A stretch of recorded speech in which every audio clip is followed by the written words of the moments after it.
Yes, it pays to have good credit. You would always want to be on the side of having good credit. Do you think it pays to have good credit?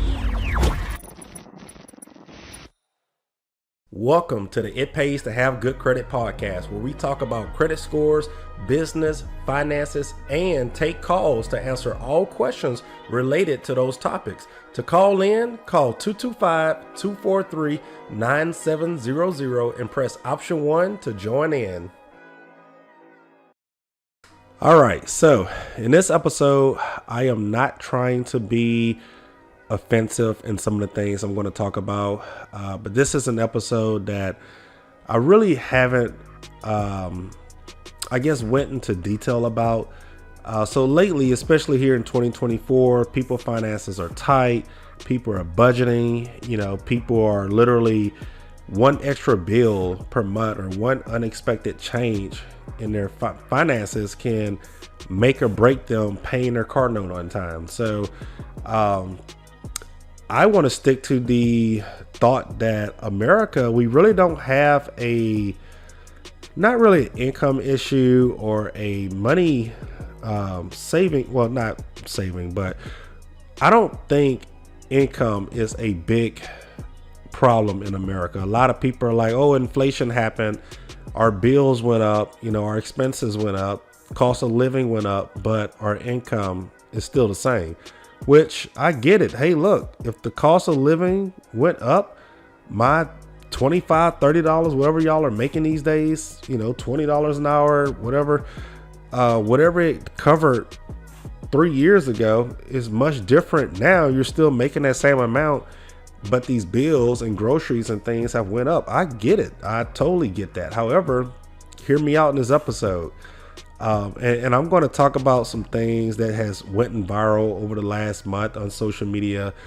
There was this lady who paid like $1,400 a month on this Tahoe for 2 years, 3 years, I don't know. And the balance is still $50,000, basically what it's worth anyway. And I guess she blames the dealership or blame America's finances for that. But here's the thing. Us as Americans, we do not take accountability in our actions financially. We mess ourselves up. We blame somebody else for our issues. It's much easier to blame somebody else for not being able to help you versus you understanding that you're the one who's in control of messing yourself up. Okay, so let's talk about it for a second.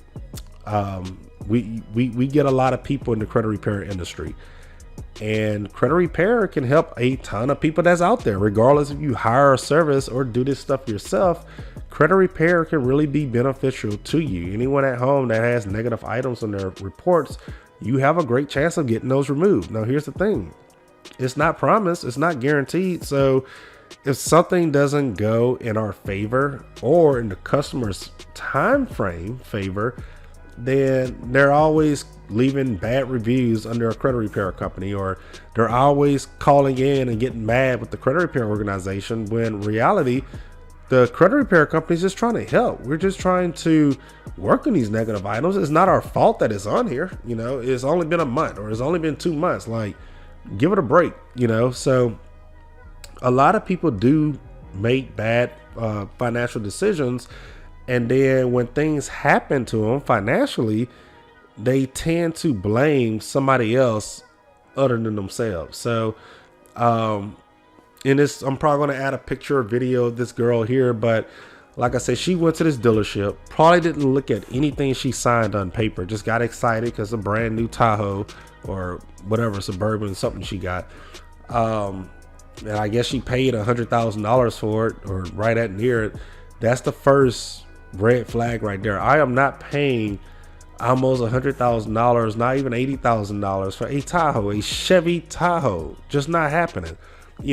Secondly, if you're carrying over negative equity from one vehicle to purchase this Tahoe is already expensive. So now you're about to make it more expensive, which increases the interest rate, and then your credit scores are probably bad. So like that just caused the rate to go up to probably 20%.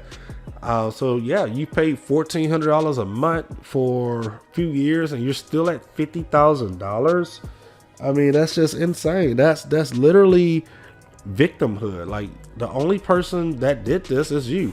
I mean, the dealership, you can't blame them. You know, they gave you this offer, you accepted it, you signed. There's nothing they can do anyway, because the banks and lenders are the ones who approved the application and assign you the interest rate. But you have to be responsible and take action. I believe this young lady, she did go and she traded the car in, or she let the Tahoe go, get repossessed or something. I don't know. Now she's driving around some little Kia car, some crap like that. So those are some decisions you have to make, you know. So at the end of the day, if people just made smart financial decisions, then life wouldn't be as hard as it is today.